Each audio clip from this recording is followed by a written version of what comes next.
Welcome to Ethics and Value, Semester 4. It's all about the meaning and objectives of education. Ethical value of student life. Education and student life are closely interlinked. The reason why the parents spend so much money for education, the reason why the students take so much care and strain for education are the main point. For knowing this, first of all, we have to know the meaning of education. Education is not just acquiring a skillful life. At the same time, education provides you a balanced life in the society. It not only provides you knowledge of your survival but also helps you to maintain discipline of life. So, we have certain things focus on here. Where there is education, there is knowledge, there is power, there is strength, and there is survival. So is education important. Different philosophers have given the definition of education in different way. Some said it is acquiring of knowledge. Some said it is to make you more humane. You take the case of Plato, or you take the case of Mahatma Gandhi, or Sri Aurobindo, Gopabandhu Das, Rousseau, all given their own way of sensation to education. But what is the real aim of education? The real aim of acquiring education is to make yourself skillful.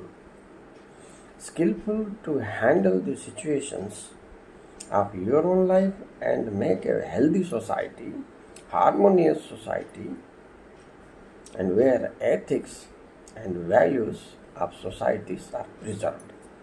Okay?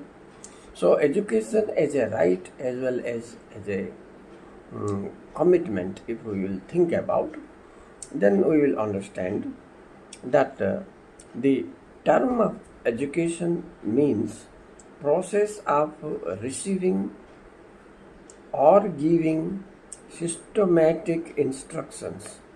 In other words, you can also say like this, that education means preparation for life. It is a continuous process in the progress of life. It changes from time to time. Education may be social, physical, psychological. Education may be emotional, and various other things that are coming under education. The highest goal of education is to ensure a better life and eradicate ignorance from the society. Okay?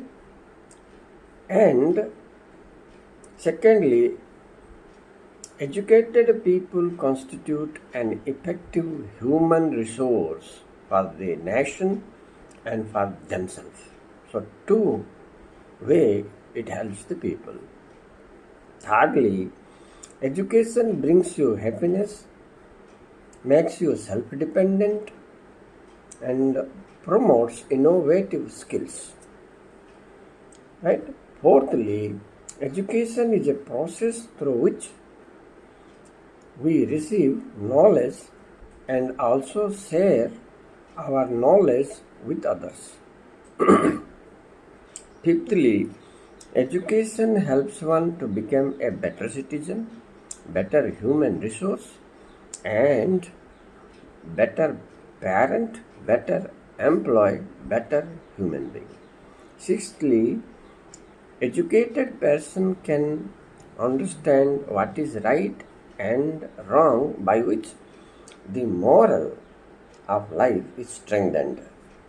And next comes, education helps us to understand and develop our career, our life, our position, our status in the society.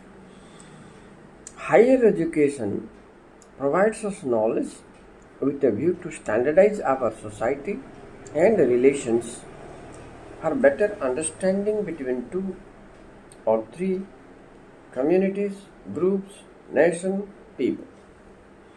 which are very urgent to survive in the society in a nice way. Education is the only answer to ignorance, you know this. By avoiding ignorance, you can maintain harmony in the society, you can have development in your life.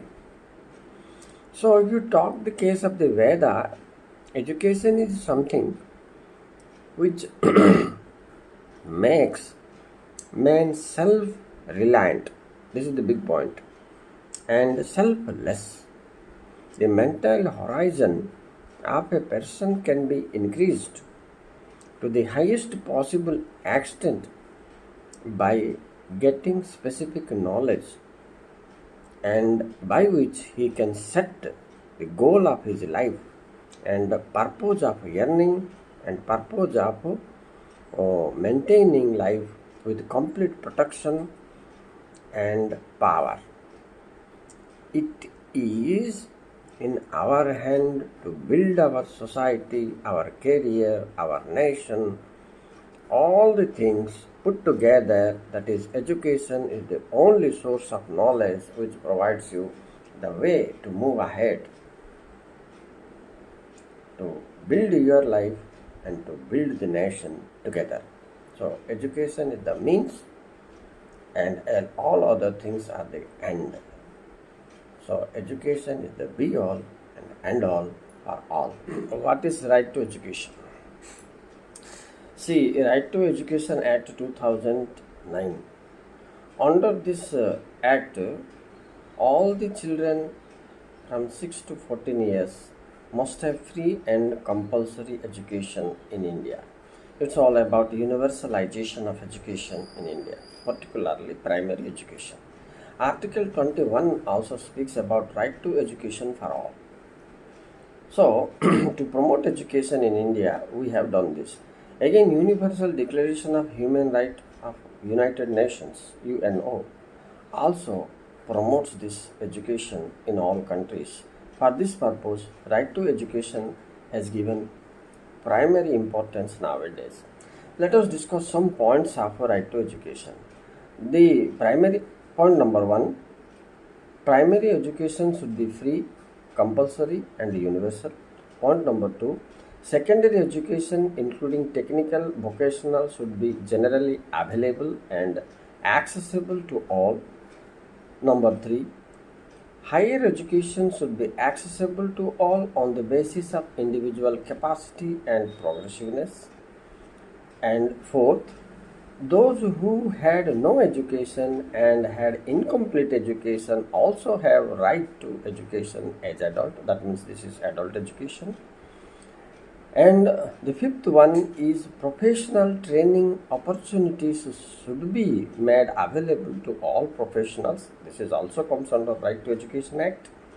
And the last point of Right to Educational Act, the main point we have to discuss is quality of education should be ensured through maintenance of minimum education standard, which is necessary for the survival of a person.